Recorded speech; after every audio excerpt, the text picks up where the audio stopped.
हरियाणा के पूर्व मुख्यमंत्री भूपेंद्र सिंह हुड्डा अंबाला छावनी पहुंचे, जहां वे भाजपा सरकार पर हमलावर नजर आए। अंबाला पहुंचे हुड्डा ने भाजपा सरकार पर एक के बाद एक कर कई तंज कसे।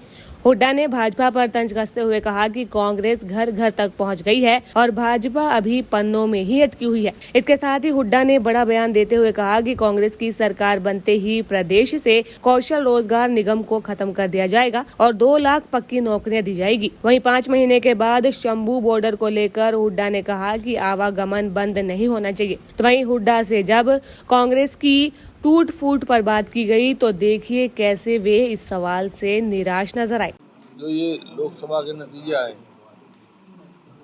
वो हरियाणा के लोगों ने साफ संकेत दिया उससे कि आने वाले जो विधानसभा के चुनाव हैं उसमें 36 बिरादरी ने फैसला कर रखा है कांग्रेस की सरकार बनाने का। क्योंकि जो आपने देखा 19 के मुकाबले 20% वोट का इजाफा हुआ हमारा, और 10 की 10 पार्लियामेंट की उसमें हमारी वोट परसेंटेज बढ़ी है पिछले मुकाबले में, और बीजेपी घटी है।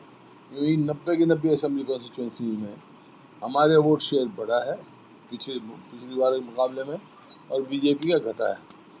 और इस हिसाब से मैं कह सकता हूँ कि लोगों ने मन बना लिया है कि जो इलेक्शन जो होंगे उसमें 36 बिरादरी कांग्रेस, क्योंकि ये मौजूदा सरकार हरियाणा की विफल सरकार है, जो प्रदेश 2014 में प्रति व्यक्ति आय में, प्रति व्यक्ति निवेश में, कानून व्यवस्था में, नौकरी देने में और अपॉर्चुनिटीज क्रिएट करने में, खेल और खिलाड़ी में नंबर 1 था पूरे हिंदुस्तान में, मेरे आंकड़े नहीं। आज 10 साल 9.5 साल के बाद आज हरियाणा नंबर 1 हो गया बेरोजगारी में। और केंद्र सरकार का एक रिपोर्ट है कि हरियाणा जो है सबसे असुरक्षित प्रदेश है, कानून व्यवस्था ठप है, खेल और खिलाड़ियों के साथ जो व्यवहार हो रहा है, हमारी पहलवान बेटियों को अब तक न्याय नहीं मिला जिस तरह जंतर मंतर पे हुआ। तो इस प्रकार से जो समझो कर्जे में डूब गया हरियाणा। 2014 में तकरीबन 70,000 करोड़ कर्जा था, इसमें हमने 4 पावर प्लांट भी लगाए और एक न्यूक्लियर प्लांट आया, मेट्रो लेके आए, रेलवे लाइन लगाई, मतलब काफ़ी विकास का काम हुआ। इतनी यूनिवर्सिटीज बनाई आपके हर उसमें हमने किया। उस टाइम 70,000 करोड़ था, आज 4.5 लाख करोड़ से ज़्यादा कर्जा हरियाणा के ऊपर है, जबकि किया कुछ नहीं उन्होंने।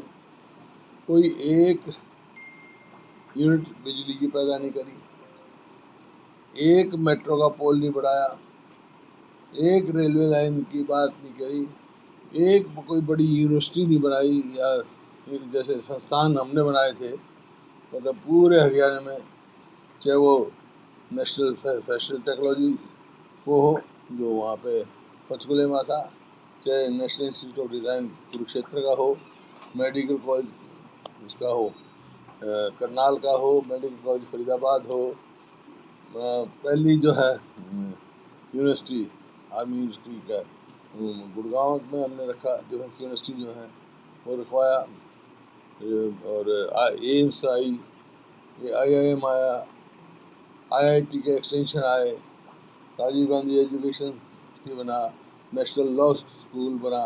मतलब इस प्रकार से कितनी यूनिवर्सिटियाँ और कितने आए, इनमें एक नहीं। आप सब यहाँ पे हैं, सब खबरें रखते हैं। अगर आपके दिमाग में कोई एक चीज़ इनके 10 साल में किया हो तो मैं आपसे इस बार पूछ लेता हूँ, आप तो मेरे से पूछोगे, आप बता दो खुल के ये किन्होंने किया। जितने नेशनल हाईवे हैं हरियाणा में वो सब हमारे समय के मंजूर किए हुए हैं, उसी टाइम के हैं। बल्कि इन्होंने तो एक नेशनल हाईवे जो मेरठ से राजस्थान जाता है उसमें लिख के दे रखा था, हमारे नेशनल हाईवे की जरूरत नहीं। पहली सरकार है ये, पहली सरकार ऐसी है जो ये दादूपुर नलवी नहर हमने खोदी थी उसको उल्टा करवा दिया।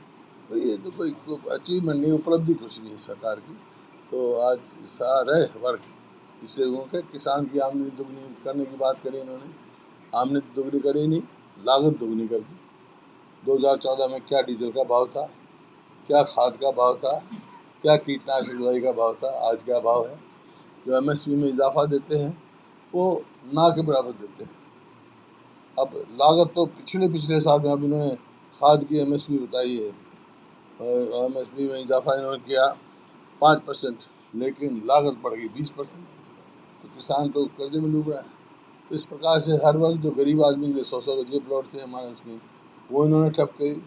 जो स्कॉलरशिप थी बच्चों की पहली जमात से देते थे वो इन्होंने कम किया। कोई भी एक ऐसे नहीं है इनका काम जिसको हम सराहना कर सकें। इस वास्ते लोग हरियाणा के लोग मन बना चुके है।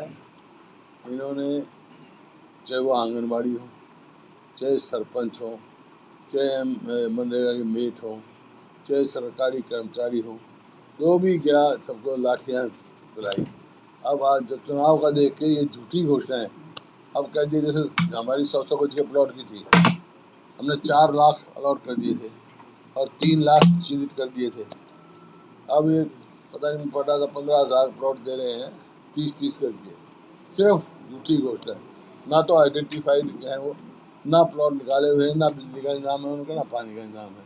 तो इस किस्म से झूठी घोषणाएं लोग समझ चुके हैं इनकी। जिसने 9.5 साल में कुछ नहीं किया वो अब क्या करेंगे, लोग इस बात को समझ चुके हैं, लोग बन बना चुके हैं। सर, हरियाणा कौशल विकास निगम हरियाणा कौशल विकास निगम एक बहुत बड़ा मुद्दा रहा है।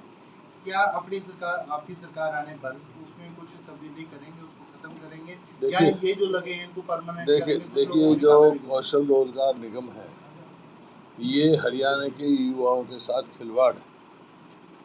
ना तो स्कीम में कोई मेरिट है, ना रिजर्वेशन है, ना पक्की नौकरी है, ना ठीक तनख्वाह है। तमाशा में 15,000 रुपये कुल तनख्वाह देते कहते हमने 8% इजाफा कर दिया। तनख्वाह जहाँ पक्की नौकरी को मिलनी चाहिए लाख, वहाँ दे रहे 15,000, 8%। तो ये है और यही कारण है कि आज हरियाणा में 2 लाख सैंक्शन पोस्ट खाली पड़ी हैं कौशल रोजगार में। तो ये हमारी कांग्रेस की सरकार आएगी तो ये नहीं होगी, पक्की नौकरियां देंगे हम 2 लाख। निगम में जो मेरिट में होंगे वो लेंगे हम। निगम को